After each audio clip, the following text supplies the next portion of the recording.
ये कहानी है ट्रेन में फ्रूट बेचने वाले की, जिसने भारत सरकार को चूना लगाकर 30,000 करोड़ का स्कैम कर दिया था। ये सच्ची घटना पर आधारित है। पिछले एपिसोड में आपने देखा अब्दुल करीम तेलगी ने एक बार की लड़की के ऊपर 90 लाख रुपए उड़ा दिए। इससे उसके साथ काम करने वाले पॉलिटिशियन और गवर्नमेंट ऑफिसर सबको पता चल गया कि तेलगी ने खूब माल जमा कर रखा है और ये हमें बिल्कुल थोड़ा थोड़ा बांट रहा है। फिर उन सबकी भूख बढ़ जाती है और अब्दुल के पास नई डील के लिए फोन आने लगते हैं। अगर आपने पिछली वीडियो नहीं देखी तो आई बटन और डिस्क्रिप्शन में लिंक है, पहले जाकर उसे देखें। अब स्टोरी को आगे बढ़ाते हैं। समय था 2001 का।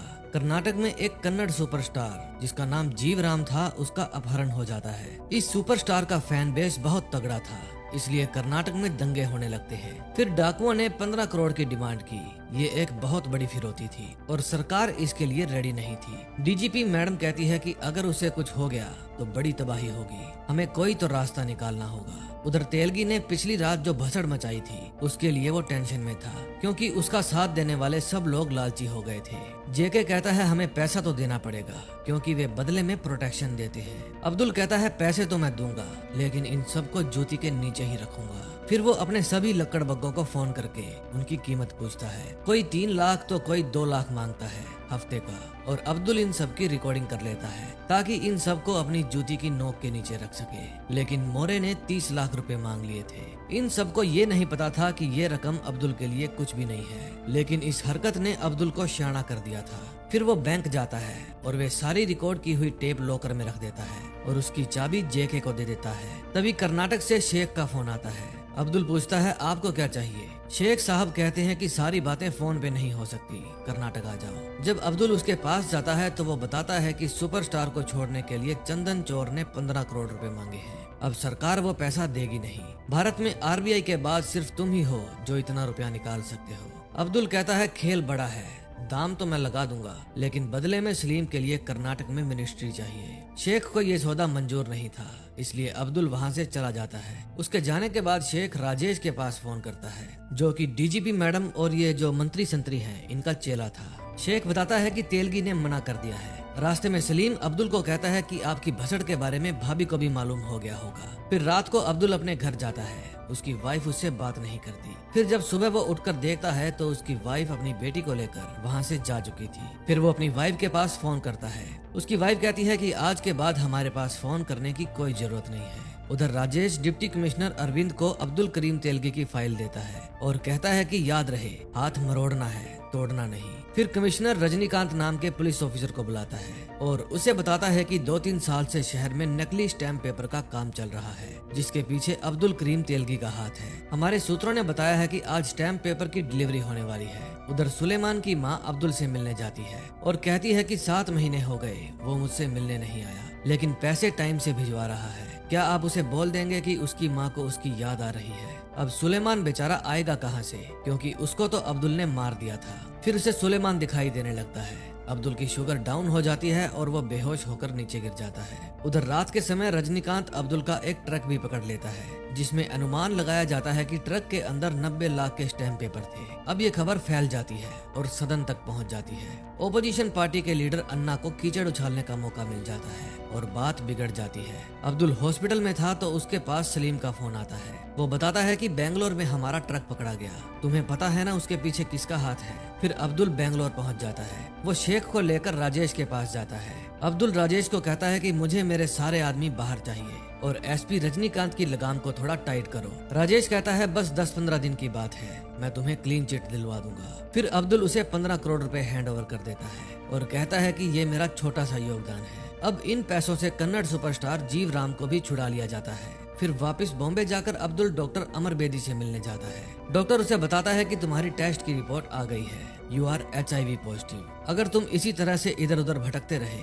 तो तुम्हें जल्द ही एड्स भी हो जाएगी। ये बात सुनकर अब्दुल टेंशन में आ जाता है। फिर वो अपनी छमक छल्लो के पास जाता है और गुस्से में उस पर चिल्लाने लगता है। वो कहता है तूने मुझे गंदी बीमारी दे दी, लेकिन उल्टा वो लड़की उसके सिर पर चढ़ जाती है। वो कहती है चला जा यहाँ से, नहीं तो चप्पल से पीटूंगी। तूने मेरी लाइफ खराब कर दी, तूने मुझे भी ये बीमारी दे दी होगी, जाके संभाल अपनी वाइफ को, कहीं तूने ये बीमारी उसे भी तो नहीं दे दी। फिर जेके उसे समझाता है कि तुझे एक बार तो जाकर भाभी से मिलना चाहिए। फिर वो अपनी वाइफ के पास जाता है वो अपनी वाइफ को मनाने की बहुत कोशिश करता है, लेकिन उसकी वाइफ अब की बार उसकी बातों में नहीं आती। फिर वो अपनी वाइफ को कहता है कि अगर तू कहती है तो मैं अजमेर जाकर कसम खा लूंगा कि आज के बाद मैं तुमसे कभी झूठ नहीं बोलूंगा। फिर नवंबर 2001 में अब्दुल अपनी वाइफ के साथ अजमेर शरीफ की दरगाह जाता है। दूसरी तरफ रजनीकांत ओपोजिशन लीडर अन्ना के पास जाता है और उसे बताता है कि मैंने स्टैम्प पेपर केस पर पूरी छानबीन करके 26 नामों का पता लगाया, लेकिन बदले में उन्होंने मुझे इस केस से हटा दिया। अब ये नाम मैं आपको दे रहा हूँ, शायद आप ही कुछ कर पाओ। फिर अन्ना जनता में जाकर सरकार को धमकी देता है कि अगर जल्द ही कोई कार्रवाई ना हुई तो मैं खुद को जला लूंगा। फिर डीजीपी मैडम कमिश्नर अरविंद को अपने पास बुलाती है और पूछती है कि इन नामों में से कितने लोगों पर कार्रवाई की। कमिश्नर चुप रहता है। फिर वो कहती है कि ये सबसे आखिरी वाला कौन है? अब्दुल करीम तेलगी। ये किसी पार्टी का बंदा नहीं लगता, उठा लो इसे। फिर कमिश्नर ये बात जाकर राजेश को बताता है। राजेश कहता है तो इंतजार किसका है, उठा लो उसे। फिर कमिश्नर खुद अब्दुल को गिरफ्तार करने के लिए अजमेर शरीफ की दरगाह जाता है। उसे एक बार फिर से उसकी फैमिली के सामने ही गिरफ्तार कर लिया जाता है। वहाँ राजेश भी आया था। अब्दुल कहता है 15 करोड़ रुपए दिए थे मैंने ताकि मुझे कोई हाथ ना लगा पाए। राजेश कहता है हमारे पास कोई और दूसरा रास्ता नहीं है, सिर्फ 90 दिन की बात है, तब तक अन्ना चुप हो जाएगा और तू भी बेल पर बाहर आ जाएगा। जेल में तुझे कोई भी कमी नहीं होने देंगे। फिर अब्दुल करीम तेलगी को पकड़कर जेल में ले जाते हैं और इसी के साथ 6th एपिसोड का एंड हो जाता है।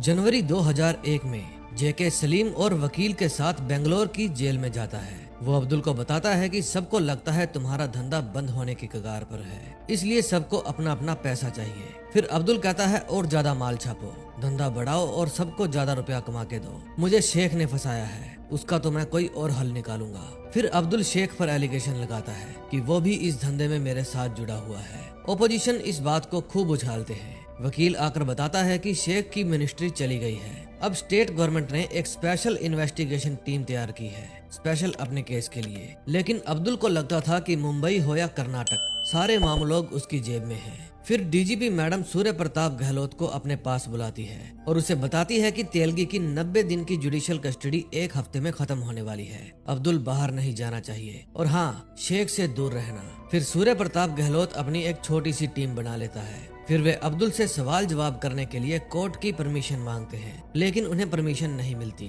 फिर सूर्य प्रताप जाता है रजनीकांत के पास। रजनीकांत कहता है छोड़ो सर इस केस को, वरना आपका भी मेरे जैसा हाल होगा। सूर्य प्रताप कहता है मैं छोड़ूंगा नहीं, निचोड़ूंगा।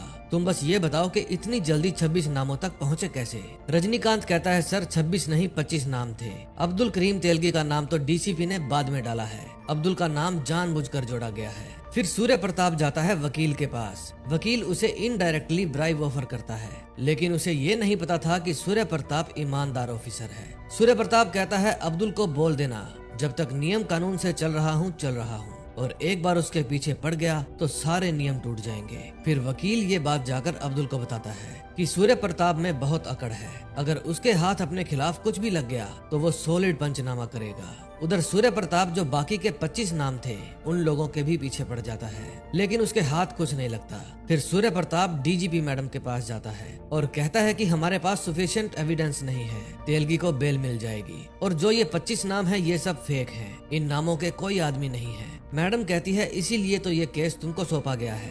फिर सूर्य प्रताप जो माल ट्रक में से बरामद हुआ था वो देखने के लिए जाता है और कहता है कि दोबारा से इसका वजन करो, देखते हैं कितने का माल है। माल 90 लाख का नहीं बल्कि 9 करोड़ का था। फिर सूर्य प्रताप मुंबई जाता है। सबसे पहले वो अब्दुल की छमिया परवीना के पास जाता है और पूछता है कि वो तेरे से क्या क्या बात करता था। परवीना कहती है कि मुझे सिर्फ ये पता है कि उसका शादी के कार्ड छापने का बिजनेस है, उसके अलावा उसके बारे में कुछ नहीं पता। फिर वो उस जगह जाता है जहां अब्दुल ने प्रेस लगा रखी थी। अंदर अभी भी मशीन चालू थी और पेपर छप रहे थे। पुलिस वाले ताला तोड़कर अंदर घुसने की कोशिश करते हैं, लेकिन ताला टूटने की आवाज से वहाँ पर एरिया के लोग इकट्ठे हो जाते हैं और उन सब पुलिस वालों को वहाँ से भगा देते हैं। फिर सूर्य प्रताप उस मोहल्ले के पास पड़ा कचरे का डंपस्टर चेक करता है। कचरे में उसे वेस्ट स्टैम्प पेपर मिलते हैं और स्टैम्प पेपर में यूज होने वाली इंक का खाली डब्बा भी मिलता है। आज अब्दुल की रिहाई का दिन था, लेकिन सूर्य प्रताप पंचनामा करता है और कोर्ट में चार्जशीट फाइल कर देता है। वो जज को बताता है कि सर अब सवाल 90 लाख का नहीं बल्कि 9 करोड़ का है। पहले कैलकुलेशन ठीक से नहीं की गई थी। अगर इतने रुपए के स्टैम्प पेपर किसी सरकारी दफ्तर से चोरी होते तो चोरी अब तक पकड़ी जाती, लेकिन ये स्टैम्प पेपर चोरी नहीं हुए बल्कि अब्दुल तेलगी की प्रेस में छापे गए हैं। एक ट्रक में 9 करोड़ का माल मिला है। ऐसे ही कितने ट्रक देश भर के अलग अलग राज्यों में गए होंगे। मेरा अनुमान है कि एक साल में 2500 से 3000 करोड़ के नकली स्टैम्प पेपर देश भर में बांट दिए जाते हैं। ये कोई फ्रॉड नहीं, स्कैम है। फिर अब्दुल राजेश के पास फोन करता है और कहता है कि मैं छोटे से लेकर बड़े सबकी जेब भरता हूँ और तुम लोग मुझे बेल भी नहीं दिला पाए। राजेश कहता है सूर्य प्रताप ने इतना बड़ा आंकड़ा खोला है, अब मैं कुछ नहीं कर सकता। आंकड़ा बड़ा है तो अब हिसाब भी बड़ा होगा। दोबारा जेल जाने के कारण अब्दुल फड़फड़ा रहा था और अपने लकड़बग्गों को फोन कर रहा था। उसका ये फोन सूर्यकांत की टीम टैप कर लेती है। फिर सूर्य प्रताप मिनिस्टर के पास जाता है और उन्हें बताता है कि हमने उसके फोन को टैप किया है, अब हमें परमिशन चाहिए कि महाराष्ट्र में जाकर छानबीन कर सके। लेकिन मिनिस्टर का पीए राजेश कहता है आपके पास महाराष्ट्र के जितने भी फाइंडिंग्स हैं वो आप हमें दे दीजिए, हम ये मुद्दा असेंबली में रखेंगे। असेंबली में सबसे ज्यादा मोरे चिल्लाता है और सबसे ज्यादा माल भी इसी ने खाया था। वो कहता है कि ये मौजूदा सरकार की नाकामयाबी है जो उनकी नाक नीचे इतना बड़ा स्कैम हो गया। अब बात तो सही थी कि महाराष्ट्र में दोनों ही पार्टी वाले अब्दुल के दोस्त थे। फिर जादव पुणे के पुलिस कमिश्नर जगदीश सूरी के पास फोन करता है। जादव कहता है कि अब्दुल को अपने अंडर कर लो और गले से बांध कर रखो, फिर मैं तुम्हारा प्रमोशन करके मुंबई में ले आऊंगा। फिर वो डीजीपी मैडम हलानी को बेंगलोर भेजता है। वो अब्दुल की कर्नाटक से निकलने में मदद करने के लिए आई थी। वो अब्दुल की बात जादव के पीए से करवाती है। वो कहता है कि हम आपको वापस लाने की कोशिश कर रहे हैं। फिर अब्दुल मैडम को कहता है कि मैं जान गया कि आप पावरफुल हैं, लेकिन मैं भी कोई कम पावरफुल नहीं हूँ। सबसे ज्यादा पावर पैसे में होती है और वो मेरे पास बहुत है। आप मुझे यहाँ से बाहर निकालो, आपकी भी सेवा की जाएगी। हलानी कहती है कि तुम्हें निकालने के लिए एक गाड़ी भरकर स्टैम्प पेपर लगेंगे। फिर उसके जाने के बाद अब्दुल रावत के पास फोन करता है और पूछता है कि ये हलानी कौन है। रावत कहता है कि वो 1 नंबर की हरामी है, तुझे वहाँ से सिर्फ वही निकाल सकती है। फिर पुणे हाईवे के पास पुलिस वालों को एक स्टैम्प पेपर से भरी हुई कार मिलती है। फिर जगदीश सूरी प्रेस कॉन्फ्रेंस बुलाकर सबको बताता है कि हमने एक स्टैम्प पेपर से भरी हुई गाड़ी पकड़ी है। हमें शक है कि इस केस में अब्दुल करीम तेलगी कनेक्टेड है। अब सूर्य प्रताप भी एक रिकॉर्डिंग सुन रहा था जिसमें अब्दुल किसी को बोल रहा था कि एक बार महाराष्ट्र आने दो, 1-2 का 4 नहीं बल्कि 1-2 का 400 बना के दूंगा। इसी के साथ 7th एपिसोड का भी एंड हो जाता है। 8th एपिसोड में हम देखते हैं कि सूर्य प्रताप मिनिस्टर के पास जाता है और कहता है कि महाराष्ट्र की सरकार जोर लगा रही है कि वे तेलगी को निकालकर महाराष्ट्र ले जाए, लेकिन हम ऐसा नहीं होने दे सकते। फिर मिनिस्टर कहता है कि आप ये कैसेट हमारे पास छोड़ दीजिए, बाकी का काम हम संभाल लेंगे। फिर राजेश मिनिस्टर को कहता है कि हमें कुछ करना होगा ताकि तेलगी कर्नाटक से बाहर न जा पाए। फिर असेंबली में कर्नाटक का मंत्री प्रस्ताव रखता है कि तेलगी के साथ महाराष्ट्र के कई मंत्री जुड़े हुए हैं, इसलिए मैं गुजारिश करता हूँ कि तेलगी को महाराष्ट्र ना भेजा जाए। फिर सूर्य प्रताप तेलगी से मिलने के लिए जेल जाता है और उससे सवाल करता है कि आप इस व्यवसाय में कब से हैं। जब उन्हें सही जवाब नहीं मिलता तो पुलिस वाले टाइम बे टाइम तेलगी को सवाल जवाब के लिए तंग करने लगते हैं। अब दिन हो या रात उससे बार बार यही सवाल पूछे जा रहे थे। तेलगी कहता है कि आप कितनी भी कोशिश कर लीजिए, मेरी तकदीर बदलने में आपको सालों लग जाएंगे। अब महाराष्ट्र और कर्नाटक की सरकार तेलगी को लेकर एक दूसरे के साथ भिड़ गई थी और दूसरी तरफ दोनों स्टेट की रूलिंग पार्टी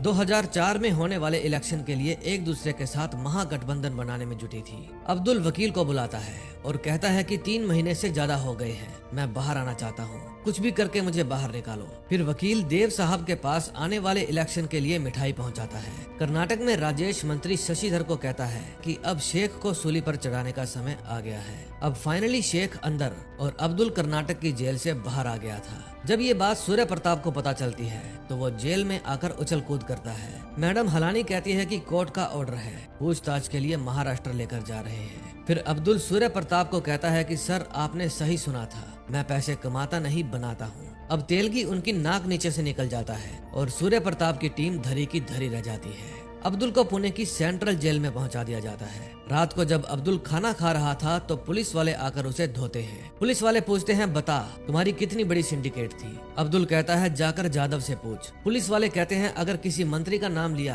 तो हर रोज आकर तुझे ऐसे ही मारेंगे। फिर अब्दुल वकील से पूछता है कि ये क्या हो रहा है, 2 पुलिस वाले मुझे मार कर गए हैं। वकील बताता है कि उन्होंने अपने 2 अड्डों पर रेड भी मारा है। अब ये सब अपने हिसाब से काम कर रहे हैं। जादव, सूरी, हलानी, इन सब का इरादा अब तुझे जेल में ही सड़ाने का है। अगले दिन वे पुलिस वाले फिर से आते हैं और अब्दुल को मारते हैं। फिर अब्दुल कहता है मारने आए हो मुझे, मारो सालो, एड्स है मुझे, एक पप्पी ले लूंगा तो तुमको भी एड्स हो जाएगी, आओ किधर भाग रहे हो। अब्दुल भी एक नंबर का हरामी था। अब वो अपने तेज दिमाग के घोड़े दौड़ाता है। अब उसके मुंबई के लकड़बग्गे उसे बॉम्बे लाने की प्लानिंग कर रहे थे, क्योंकि उन्हें पता था कि हलानी उसे पीट पीट कर मार डालेगी। अब्दुल के कहने पर वे सुलेमान के मर्डर का इल्जाम अब्दुल करीम तेलगी पर लगा देते हैं। अब उसे ट्रायल के लिए मुंबई लाने का ऑर्डर मिल जाता है। अब फाइनली उसके खुद के लकड़बग्गे उसे पुणे से मुंबई ले जाने के लिए आ गए थे। अब वहाँ पर हलानी आ जाती है और उछल कूद दिखाती है। अब तेलगी अपना दिमाग चलाकर हलानी की नाक नीचे से निकल गया था। अब्दुल को पुलिस स्टेशन में 15 दिन की कस्टडी मिलती है। कोर्ट में जब जज साहब उससे पूछते हैं कि क्या तुम अपना जुर्म कबूल करते हो, तो अब्दुल मना कर देता है। फिर रावत उसे उसकी वाइफ और बेटी से मिलने के लिए भेजता है। नफीसा उसे घर के अंदर नहीं आने देती, क्योंकि अब्दुल के कारण उसकी भी जिंदगी खराब हो गई थी। फिर वो अपनी बेटी को कहता है कि मम्मी का ख्याल रखना और पढ़ाई पर ध्यान देना। सदन में मोरे फिर से सवाल उठाता है कि पुलिस अपनी इन्वेस्टिगेशन क्यों नहीं कर रही, क्या सरकार अब्दुल के साथ मिली हुई है। फिर खाली दिखाने के लिए जाधव इन्वेस्टिगेशन शुरू करवाने का फैसला लेता है। अब अब्दुल करीम तेलगी कभी भी अंदर से बाहर और बाहर से अंदर आ जा सकता था।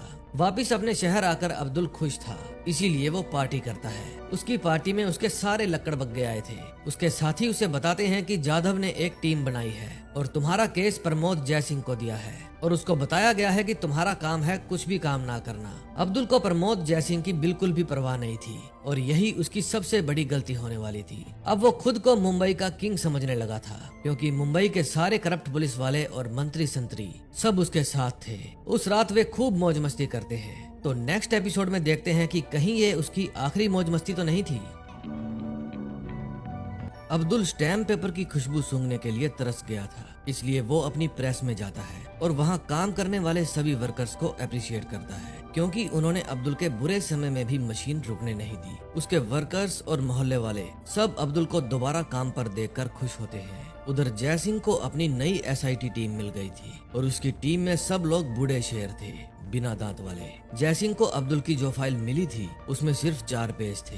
तभी उसके साथी बताते हैं कि हम लोगों को वो केस दिया जाता है जो कभी सोल्व ही ना करना हो। फिर जयसिंह से मिलने के लिए सूर्य प्रताप आता है। वो जयसिंह को बताता है कि पूरे सिस्टम में कोई भी नहीं चाहता कि हम ये केस सोल्व करें। जयसिंह कहता है सर कुछ भी हो जाए, मैं ये केस सोल्व करके ही रहूंगा। फिर सूर्य प्रताप उसे 4 फाइलें देता है, जिसमें उसकी 7 महीने की मेहनत थी। फिर जयसिंह अपने बिना दांत वाले शेरों के पास जाता है और उनको सूर्य प्रताप की दी हुई फाइलें देकर कहता है बिना दांत वाला शेर शिकार को खा नहीं सकता, लेकिन उसे मार तो सकता है। फिर वे बूढ़े शेर नासिक प्रेस में जाकर मधुसूदन मिश्रा को घेर लेते हैं। मिश्रा जी के पास उनके सवालों का कोई भी जवाब नहीं था। फिर वे जाते हैं भराड़े के पास और सवालों की झड़ी लगा देते हैं। फिर जयसिंह शिंदे से जाकर पूछता है कि पुलिस को कैसे पता चला इस केस में तेलगी इन्वॉल्व है। दूसरी तरफ अब्दुल खानापुर अपनी माँ से मिलने जाता है। पुलिस वाले उसके साथ ही जाते हैं, क्योंकि ऑफिशियली तो वो एक कैदी था। फिर वहाँ वो अपनी पत्नी और बेटी से मिलता है। फिर सलीम अब्दुल को अपने फ्यूचर पर डिस्कस करने के लिए घुमाने ले जाता है। अब्दुल कहता है कि अपना फ्यूचर सेट है,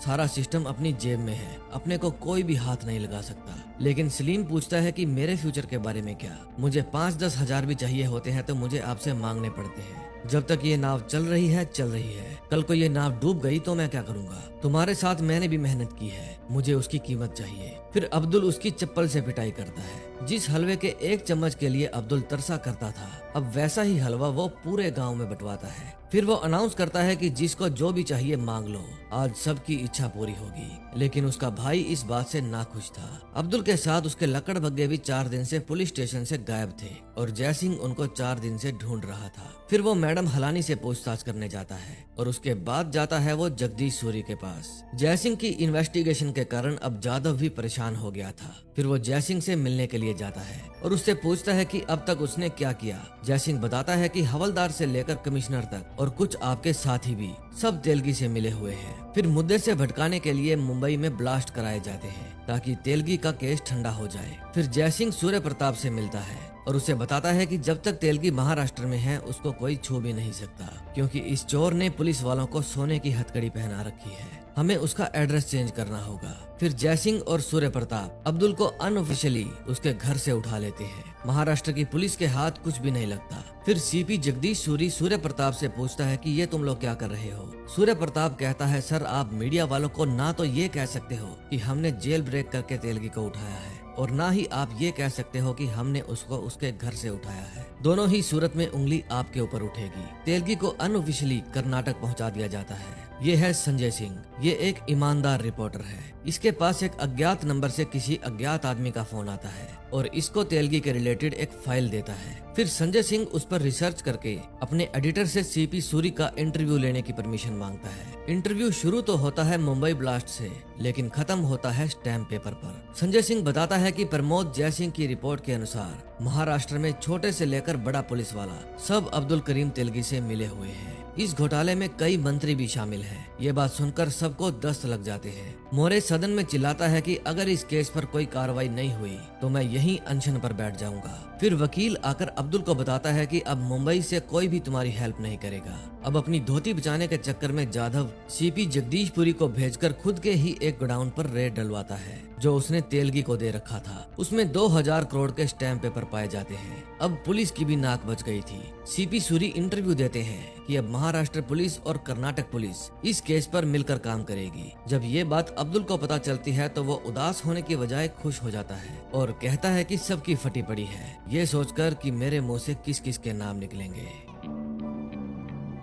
लास्ट एपिसोड में हम देखते हैं काफी दिनों से स्टैम्प पेपर केस में कोई भी खास हलचल नहीं हुई थी। इसलिए एक जाने माने सोशल एक्टिविस्ट दत्ता दादा ने 2003 में एक PIL फाइल कर दी और कहा कि मैं आम जनता का पैसा किसी और को खाने नहीं दूंगा। जितने भी लोग तेलगी के साथ जुड़े हैं सबको सजा दिलवाऊंगा। अब जगदीश सूरी को भी चिंता थी कि रिटायरमेंट से पहले उसके ऊपर कोई एलिगेशन ना लग जाए। फिर पेपर में न्यूज आती है SIT इन महाराष्ट्र गिवन कंप्लीट पावर। ये न्यूज तेलगी पढ़ लेता है। फिर वो इंस्पेक्टर डोम्बे के पास फोन करता है। डोम्बे कहता है जयसिंह किस किस को गिरफ्तार करेगा, तुम चिंता मत करो, कुछ भी नहीं होने वाला। डोम्बे ने जयसिंह को जितना भी आंका था कम ही आंका था। जयसिंह अब्दुल करीम तेलगी के सभी लकड़बग्गों को गिरफ्तार कर लेता है, जिसमें मैडम हलानी, मधुसूदन मिश्रा और CP जगदीश सूरी भी शामिल थे। अब कर्नाटक सरकार को भी टेंशन होने लगी थी क्योंकि वहाँ भी तेलगी के कुछ लकड़बग्गे थे।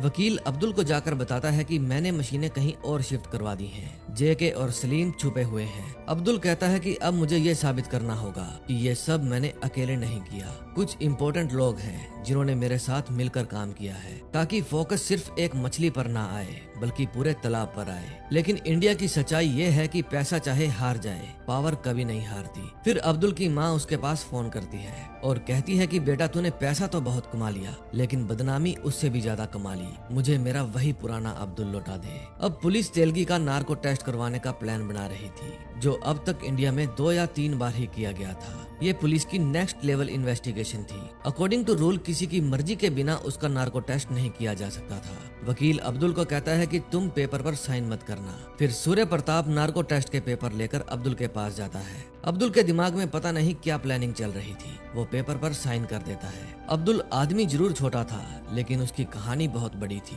जो अभी खत्म नहीं हुई थी। दिसंबर 2003 में अब्दुल का नार्को टेस्ट किया जाता है। उस टेस्ट में उसके साथी पॉलिटिशियन का नाम पूछा जाता है। अब्दुल जाधव, शेख और धूमल का नाम लेता है और बताता है कि अब ये लोग मुझे मरवाने की कोशिश करेंगे। अब ये वीडियो फुटेज हर टीवी चैनल की न्यूज बन जाती है। वकील इंटरव्यू देता है कि अब्दुल तो एक छोटा सा प्यादा है, असली महारथी तो पॉलिटिशियंस हैं। अब 2 साल बीत जाते हैं। अब्दुल की माँ का देहांत हो जाता है। सलीम अब्दुल को कहता है कि माँ ने बहुत इंतजार किया तेरा, तुझे तरसती हुई ही चली गई। फिर सलीम अब्दुल से मैयत का खर्चा मांगता है और कहता है कि मैंने बहुत खर्चा किया है इस पर। अब्दुल फिर से उसे पीट देता है क्योंकि उसके काम ही मार खाने वाले थे।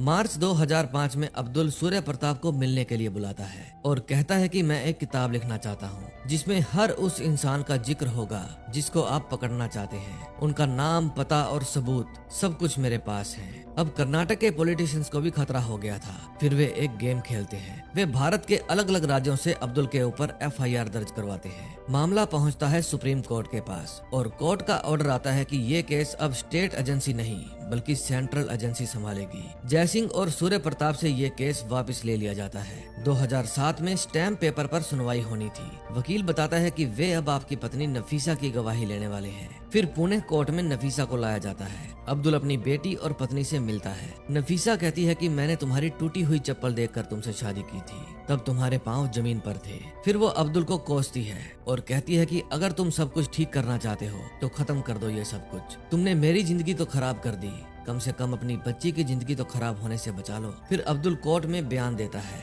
This whole scam was designed and execute by me. इस स्कैम के लिए मैं अकेला ही जिम्मेदार हूँ। नार्को टेस्ट जो मेरे ऊपर किया गया था वो फेक था और उस टेस्ट में मैंने जिन जिन लोगों के नाम लिए थे मैं उनसे कभी मिला ही नहीं। अपनी वाइफ के कहने पर अब्दुल ने जुर्म कबूल कर लिया था। फिर संजय सिंह उससे पूछता है कि आपने किसी का नाम क्यों नहीं लिया। अब्दुल कहता है कि इस सिस्टम से लड़ते लड़ते मुझे सिस्टम से प्यार हो गया था, बस इसीलिए मैंने सिस्टम के किसी बंदे का नाम नहीं लिया। 10 साल बाद 23 अक्टूबर 2017 को बेंगलोर की जेल में अब्दुल बेहोश पाया गया। फिर उसे हॉस्पिटल एडमिट कराया गया। अब वो हर पल अपने बीते हुए समय को याद करता था। हर वो इंसान जिसने उसके अच्छे बुरे समय में उसका साथ दिया, वो पल पल उन्हें याद करता था। फिर उसी हॉस्पिटल में ही अब्दुल करीम तेलगी की मौत हो जाती है। 30,000 करोड़ रुपए का स्कैम करने वाला खाली हाथ अपने अंतिम सफर पर निकल पड़ता है। कुछ दिन बाद वकील और जेके अब्दुल की वाइफ नफीसा के पास जाते हैं। वे उसे अब्दुल की खरीदी हुई प्रॉपर्टी और उसके बैंक अकाउंट डिटेल्स सब कुछ नफीसा को सौंप देते हैं। फिर दिसंबर 2017 में अब्दुल की वाइफ अब्दुल के कमाए हुए काले पैसे से खरीदी हुई प्रॉपर्टी